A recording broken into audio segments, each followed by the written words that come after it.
So welcome to our options beginners class. That's right, today we're taking a little bit of a break from the real tough stuff, right? We're making it easy. Today we're going to be talking about the bid-ask spread and liquidity. So this also is relevant for share trading as well, spread betting, CFD, or options market. So beginners options, welcome to class number 7, the bid-ask spread and liquidity. So we're going to talk about, as I said, the spread and liquidity, because liquidity represents the ease of converting assets to cash without affecting the market price. Okay, and it's vital for efficient and fair order execution and trading. Now, you might say, look, I'm only trading at £10 a point or £1 a point, right? The stock market's huge. It's not going to affect, what I affect isn't going to affect what the price or what's going on. It's not so much about that. It's for getting done within the spread, right? And on Tasty, that is one of the best things about the platform is a little bit trading FX on Revolut when you go on holiday, right? You're not having to pay those huge spreads. You get done in the middle or potentially done in the middle. The caveat for options traders is that a liquid stock or ETF doesn't guarantee a similarly liquid options market. You must make sure the options you're eyeing are liquid enough to trade. This is the problem with the UK and European markets, right? They're not quite as liquid as the US. The US is incredible. One of the core aspects of a liquid market is a tight bid-ask spread. If the price discrepancy between the highest willing buyer and the lowest willing seller, right, that effectively represents the slippage between where we buy and sell our positions. By focusing on the most liquid, actively traded stocks, we're able to minimize this cost significantly, right? So we put the bid-ask spread on a SPY at the money put for 23 days to expiry, that's March. And you can see it's 954 to 957. That is a tiny spread in terms of trading the S&P. When it comes to activity and information, right? More activity means tighter spreads, better for you. Less activity, worse for you. The stock price, the lower the price, the tighter spreads, right? So if a stock's trading at $50, then it's a tight spread. If it's trading at $500, then obviously it's going to be slightly wider. For the most part, the retail trader buys at the ask, right? Buys on the offer, so the higher price, and sells at the bid. Right, so the retail trader, that's most of you guys, you're buying up here and you're selling down here. The market gets the bit in the middle, the market gets the spread. That's basically the cost of retail trading. We could have the perfect theoretical strategy, but if we don't get filled at a good price, then you're leaving money on the table. This means that to keep more money in our pocket, in our P&Ls, we want to trade underlyings with a low bid-ask spread. But how low can these spreads go?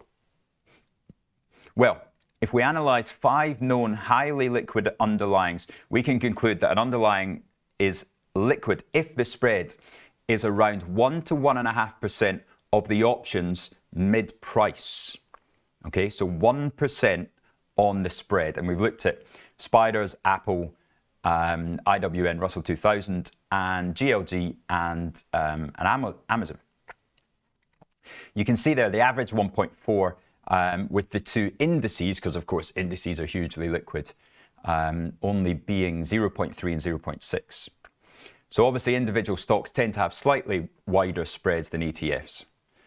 But by first entering the trade at mid-price, all right, the great thing about the Tasty, I mean, I didn't even get this in working in institutions and hedge funds, right? Getting that mid-price is one of the really, really great things about the system. Now, when it comes to debit trades, right? Debit as in you are paying. There is a debit coming out of your account. You're buying an option or spread, hoping it rises in value to sell at a profit.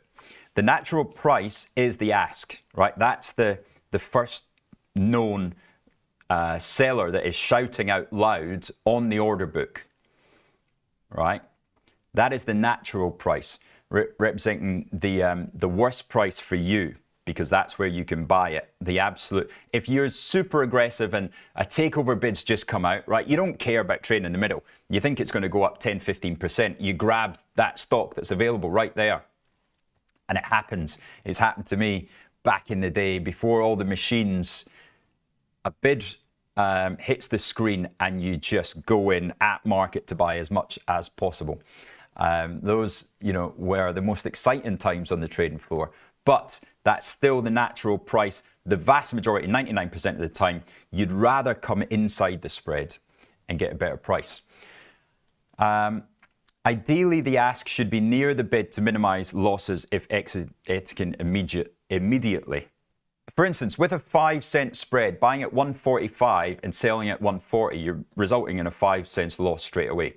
However, working orders around the mid price of 142, 143, you might be able to buy at 143 and sell at 143, and it doesn't cost you anything but the cost of the contract. Now, credit trades, the other way around, right? We like it when you're receiving money, you're selling a put or selling put spreads, you receive a credit.